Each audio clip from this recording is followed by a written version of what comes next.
မကျွတ်မလွတ်နိုင်ပဲဝင်းကြီးဝင်ပူးမှုနဲ့အတူ AR မရဲ့ CCTV မှတ်တမ်းထွက်ပေါ်လာအခုအချိန်မှာအလုံးတနာကယူနာတက်ကဝမ်းနေနေကြရတာက AR မတယောက်ဘဝကူအနှိမ့်စာရောက်ဆုံးမသွားရတဲ့ဖြစ်စဉ်ပဲဖြစ်ပါတယ်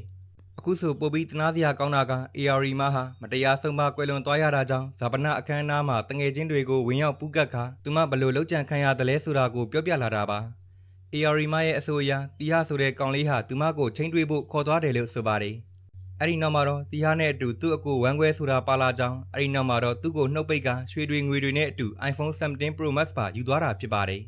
တရားခံကအခုဘယ်မှာရောက်နေသလဲဆိုတာကိုတော့သူမအနေနဲ့ပြောခွင့်မရှိဘူးသူမကိုပြောလို့မရအောင်လို့အာနာဇက်နဲ့ချုပ်ကင်ထားတယ်လို့ဆိုပါတယ် AR မရဲ့ဝင်ပူးကပြောချက်ကြောင့်အားလုံးကလည်းစိတ်မကောင်းဖြစ်ခါတနာနေကြတာပါအခုဆို AR မရဲ့ပြောချက်နဲ့ကွက်တီတူနေတဲ့ CCTV မှတ်တမ်းကလည်းထွက်လာပြီးဖြစ်ပါတယ် AR မကိုကောင်လေးတယောက်ကချိန်ပြီးနောက်ထပ်ယောက်ျားတစ်ယောက်ကပါအတူတူလိုက်ကသူတို့နှစ်ယောက်တဲခုကန်ခါကြတာကိုမြင်ရတာဖြစ်ပါတယ်တဲခုကန်မှာဘီယာမရချိန်ကောင်လေးက AR မကိုအခြားနေရာကိုသွားမယ်ဆိုပြီးစီးရုံးကခေါ်သွားတာကိုမြင်ရပါတယ် AR မကတော့အကြံကိုမတီးပဲလိုက်သွားရှာတာပါအခုတော့တရားခံနှစ်ယောက်ဟာထွက်ပြေးတိမ်းရှောင်နေကြသေးပါပဲAR ဝတီမှာဆရာအောင်ချမ်းအေးအပါအဝင်တငယ်ချင်းတွေကတော့ AR မတယောက်ဘဝကူကောင်းဖို့အမျှဝေကတရားခံတွေကိုဖမ်းမိနိုင်ဖို့စုံစမ်းနေကြတာလည်းဖြစ်ပါတယ်ခင်ဗျာ